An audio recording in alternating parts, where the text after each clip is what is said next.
আমার বাড়ি নবীনে কিরে রাইফরা বাবারা মনে আসিনি গো জলদি না কিতা বুঝলে গেছেন গো ঠান্ডা আগের মতো দিতা চিনি আইনি আইনি আইনি এটা আনদেন না এসে 17 বছর আগে ঠান্ডা তো আমার বাড়ি নবীনে কি দূরে রেখেছ তুমি মুরে পাগল করে আমার আহা রেখেছ তুমি মুরে আহা হৃদয় দিয়ে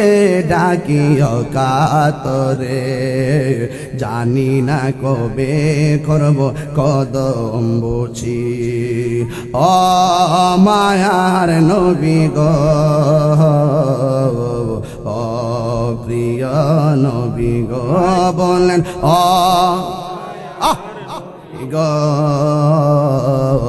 ও দয়াল নবী গো জোরে জোরে কি আল্লাহু আকবার বলা যাবে না আরে মা হালিমা বলে আমার নবীর আমি বাড়িতে আসছি গো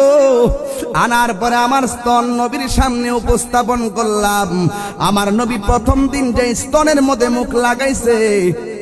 হাজার চেষ্টা করলাম দ্বিতীয় স্তনের মধ্যে নবীর মুখ লাগাইতে পারি নাই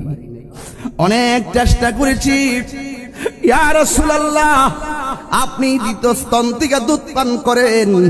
আমার নবী দ্বিতীয় স্তনের মধ্যে মুখ লাগাই নাই কেন জানেননি রে বাবা কারণ আমার নবীজির একজন দুধ ভাই ছিল ঘরের ভিতরে ও বন্ধু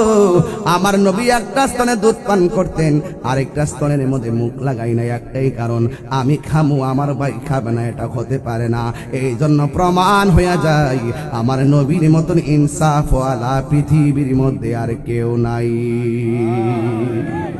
শৈশবে খেলা করার জন্য একটা মাঠের মধ্যে গেছে গো